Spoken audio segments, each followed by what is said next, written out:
muitas selfies, com muitas lives. Fogos do Maracanã, o lindo Maracanã, curtindo mais uma conquista rubro-negra. E Diego Ribas que vai sair do Flamengo no fim do ano é do troféu. 4 vezes campeão da Copa do Brasil.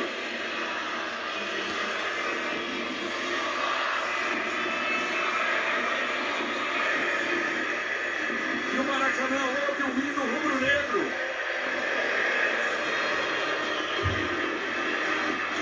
1990, 2006, 2013, 2022, o Flamengo é tetra.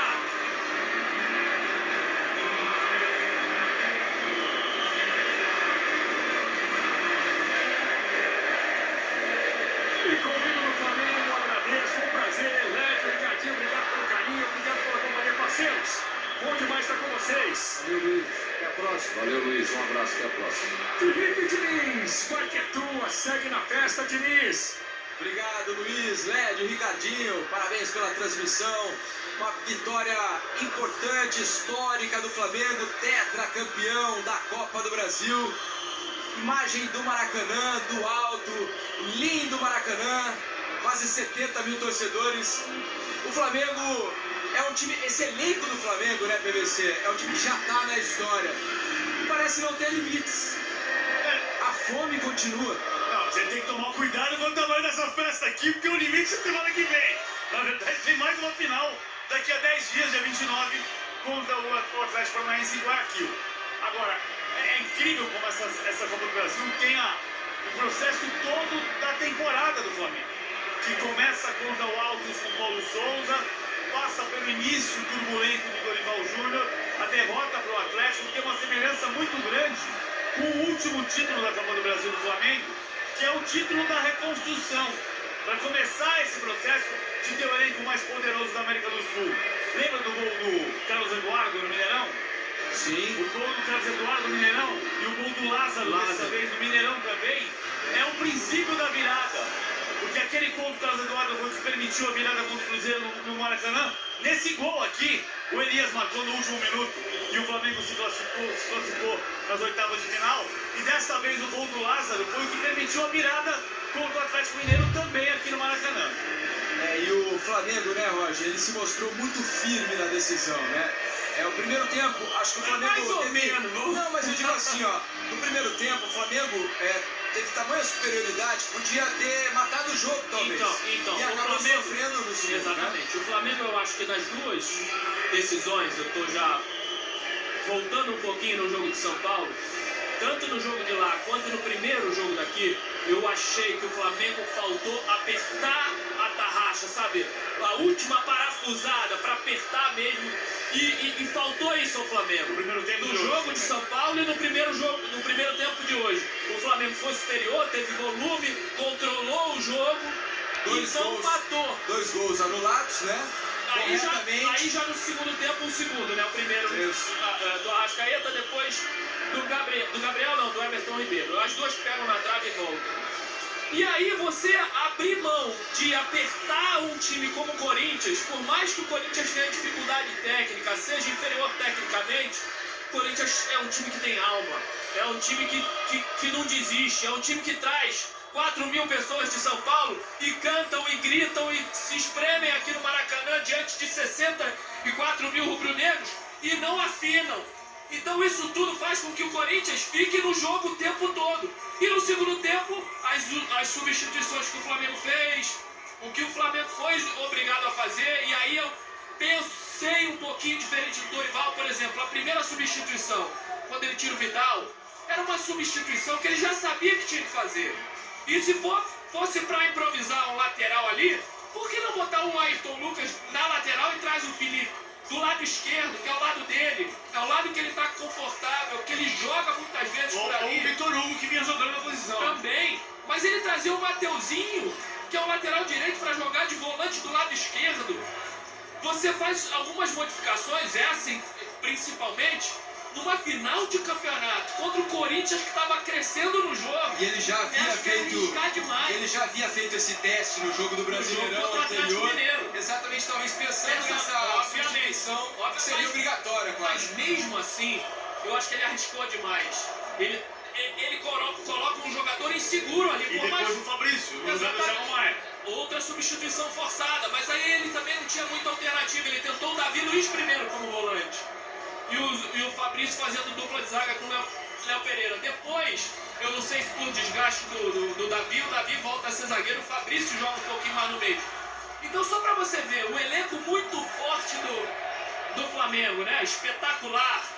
Mais uma vez campeão, mas terminar uma decisão no seu setor mais importante, com o Mateuzinho, com o Fabrício Bruno e com o Vitor Hugo, é arriscar demais. Logicamente, foram situações em que o Dorival teve que administrar durante o jogo. Acho que o Rafa tá chamando, né, Rafa? Já que você falou Dorival, eu estou aqui com o Dorival para isso. falar um pouco. Dorival, primeiro analisa um pouco. Primeiro não analisa nada. Fala como é que você está se sentindo, porque é o seu primeiro título pelo Flamengo. Até porque não tem como analisar. Foram 2 grandes jogos. Eu acho que resume assim. 2 empates, 2 equipes que lutaram muito. Bons momentos de um lado, bons momentos do outro. Eu acho que isso daí foi a decisão. O Flamengo, eu acho que mereceu chegar pela campanha que realizou, pelos jogos que apresentou. E é um momento especial. Você ganhar um título dentro do Maracanã, perante esse público, da forma como foi, as dificuldades que nós passamos, a própria partida que não foi aquilo que nós gostaríamos que acontecesse. Mas mesmo assim, a equipe demonstrou um espírito de luta fantástico. E eu não tenho nem palavras para descrever o que eu estou sentindo nesse momento, porque eu queria muito ter retornado ao Flamengo, esperei muito esse momento e estou vivendo um momento ímpar na minha carreira, diferenciado. São praticamente 17 finais, 5 vice-campeonatos e 12 campeonatos e agora mais um daqui a alguns dias, completando aí praticamente 18 competições onde nós estamos sempre brigando por títulos. Eu acho que isso daí é um momento importante, diferenciado, e eu espero que continuemos assim, com os pés no chão, dia a dia, rodando a equipe e mantendo uma equipe competitiva em campo e emocionante esse público que tem comparecido. Você fez um planejamento que era muito claro para todo mundo, deixava isso sempre claro nas suas entrevistas, né? Um time focado nas Copas, um time focado no Brasileirão, conseguiu os 2 objetivos, que é chegar à decisão e agora o primeiro título. O quanto essa final, especialmente esse segundo jogo, pode interferir na sua preparação para a final contra o Atlético da Libertadores? Tem algo que aconteceu aqui que pode ser aproveitado pensando no jogo de lá, até porque é um jogo só, diferentemente dessa final? Muita coisa tem que ser feita, não tenho dúvidas disso. Agora, quando eu observei a tabela das competições, as definições de semifinais e finais, elas cairiam em cima de jogos importantes do Campeonato Brasileiro. Não tem como fazê-lo. O que nós sentimos? Conversamos com a diretoria, inclusive com alguns jogadores, expusemos a situação e mostramos que ou nós partiríamos, em definitivo, para as Copas, desculpem, ou nós ficaríamos numa situação muito incômoda, porque os momentos decisivos cairiam na definição do Campeonato Brasileiro ou nos jogos decisivos. E a nossa diferença era muito grande para os primeiros colocados. Nós fazíamos até então um campeonato de recuperação. Por isso que nós tivemos que fazer dessa forma, e acho que não foi errado, não nos arrependemos, porque eu acho que foi tudo muito bem pensado e estruturado para que chegássemos a um momento como esse. Para finalizar, a gente viu que você tem alguns jogadores que, não sei se a gente pode dizer que estão no limite, mas o próprio Thiago disse que tinha sentido o joelho, estava fazendo uma preparação especial para jogar essa partida.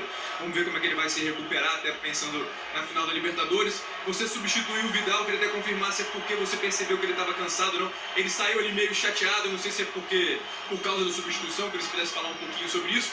E você acabou tendo que improvisar, até porque o João tomou o cartão lá e você não tinha ninguém de ofício ali como primeiro volante. Fala um pouquinho dessas mudanças que você teve que fazer. Primeiro, o Thiago jogou na base do sacrifício, como também o Vidal jogou na base de sacrifício.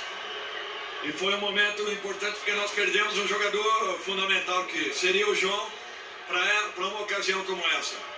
Se tivesse João, poderia estar ali alternando com o Thiago, com o Vidal, e não teríamos a necessidade de usá-los ao longo de todo o tempo, porque nós exigimos muito dos dois jogadores. Quando eu fiz a alteração, eu precisava manter a altura da área. Por quê? Porque eu estava também tirando o Pedro. Então eu acho que foi uma decisão muito em cima desses aspectos para que tivéssemos a nossa última linha recomposta, uma equipe um pouquinho mais alta, e com condições de não ser surpreendida pelos minutos finais da partida. Dorival, obrigado, parabéns pelo título.